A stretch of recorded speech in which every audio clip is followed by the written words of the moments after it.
On the question that the motion be agreed, I give the call to the Honourable Sandra Carr. Acting President, thank you. I thank the Honourable Jackie Jarvis for raising this motion. I think that my colleagues in the chamber have made it very clear that the West Australian economy is one of the best in the country, and it certainly has one of the brightest futures. It is worthy of note that West Australia's contribution to the national economy is unsurpassed by any other state or territory. For each and every person in Western Australia, we contribute $8,022 more than we received in the 2019-2020 financial year.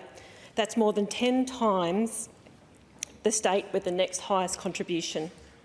Our state is essential to the national economy, and our economic performance has essentially held up our national economy during a very difficult time, which is the COVID-19 pandemic. That is why it is particularly admirable that our Premier Mark McGowan has fought so hard for our share of the GST. And I do note that one of our honourable members mentioned that before. I heard a mumbling from the Honourable Dr. Steve Thomas just quietly thanking our federal Prime Minister. But I do note that it took a Labor Premier to secure that fair share, or that something approaching our fair share of our GST.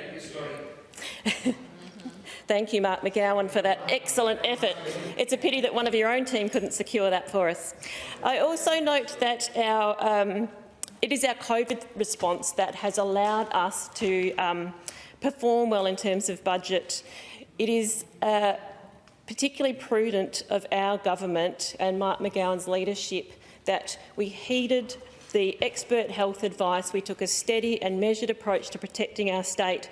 And I'm still haunted, I think haunted is the right word, by images of the federal member for my electorate in Durack urging us to open the borders and not worry about protecting people, whereas our government took a steady, measured, pragmatic approach, and they protected our greatest asset, the West Australian people.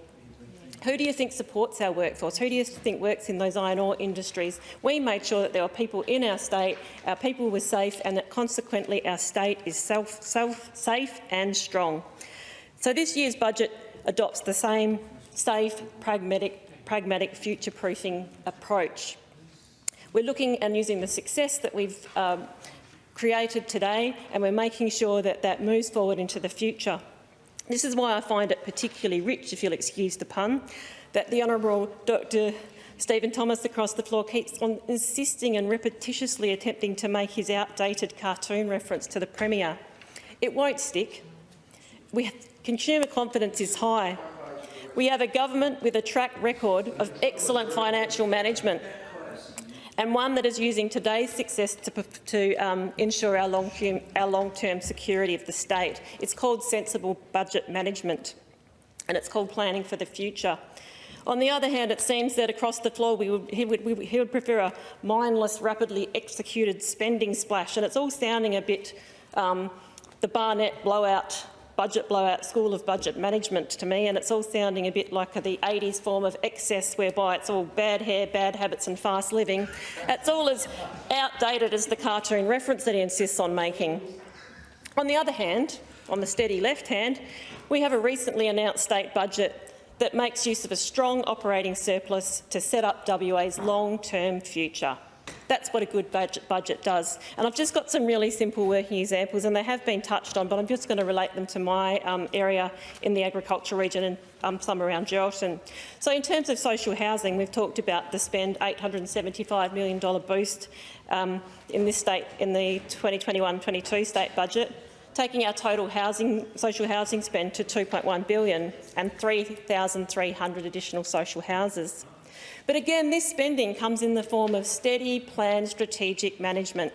If we look at the $9 million that's going to be spent in a suburban precinct in Geraldton, it's not just whacking up a heap of houses and rapidly addressing the problem. It's a strategy. It's looked at what builds community. It's focused on the word social. It's created access. It's connected community, and it's ensuring that the community is also safe. So it's planned, it's strategic, it's forward-thinking. We see the same in terms of spending for education. The Mark McGowan Labor government is investing by delivering $6 billion in education. We know education is one of the foundation stones upon which we build strong economies, and that's what we're doing. For $449.5 million for new and improved school facilities, $104 million to support student mental health and wellbeing over the next 4 years.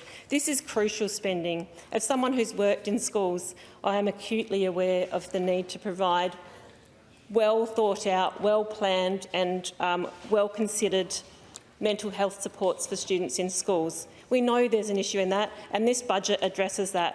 $44.2 million for 100 additional full-time school psychologists, $38.5 million for the proven model of alternative learning setting programs for students who are demonstrating behaviours that make them not appropriate to be functioning in the school setting. That helps develop capacity in those students, but it also protects and provides for the learning of the students that remain in the traditional school context.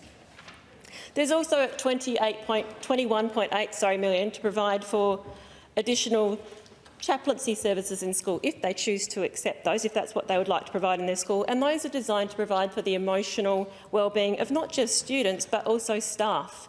So we're looking after the whole school environment and context. And that is really important. That shows planning, that shows thought, that shows forward thinking. We also want our staff to stay and continue and to provide good quality education, and that kind of spending does exactly that.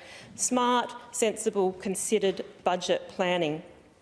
We're also investing in TAFE and training, and even that has been done in a very strategic and well-planned way. It's not just an announcement of a large splash of cash, as the Honourable Dr Steve Thomas seems to be advocating for.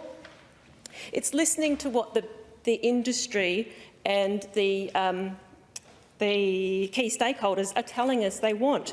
We're investing in making sure that there are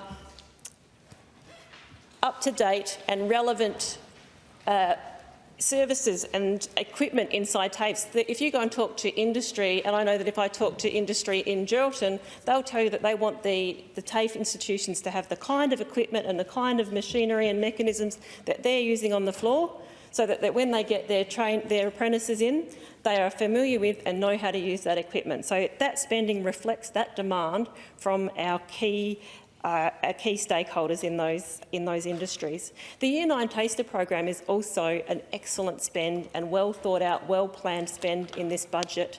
We know that come Year 10, our students are choosing subjects and planning for their future.